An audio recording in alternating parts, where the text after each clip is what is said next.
Uzun arzu axirəti insanın yadından çıxarır. Kimin arzusu uzun-uzadı olsa, əməli az və qısa olar.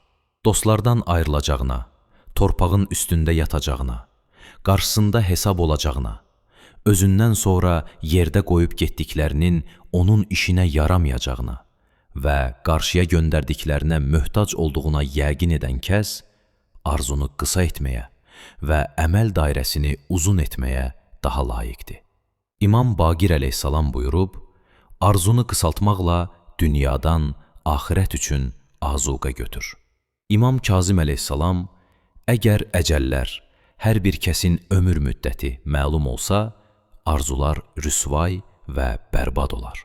Tənbihul Xəvatirdə buyurulub, İsa əleyhissalam oturmuşdu və bir qoca kişi bel ilə yeri şumlayırdı. Hazreti İsa dedi, İlahi, ümid və arzunu ondan al. Elə həmin an o qoca beli kənara atdı və uzandı. Bir saat keçəndən sonra İsa dedi, İlahi, arzunu ona qaytar.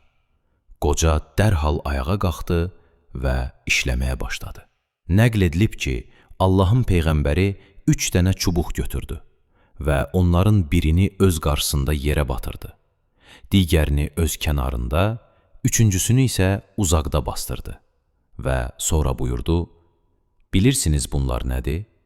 Dedilər, Allah və onun Peyğəmbəri daha yaxşı bilir.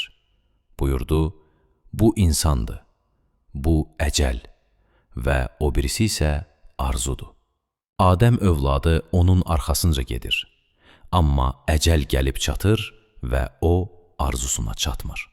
Əl-Kafi, Allah Musaya xitab edərək buyurdu, ey Musa, dünyada uzun arzular etmə ki, qəlbin bərkiyər və qəlbi bərk olan insan məndən uzaqdır.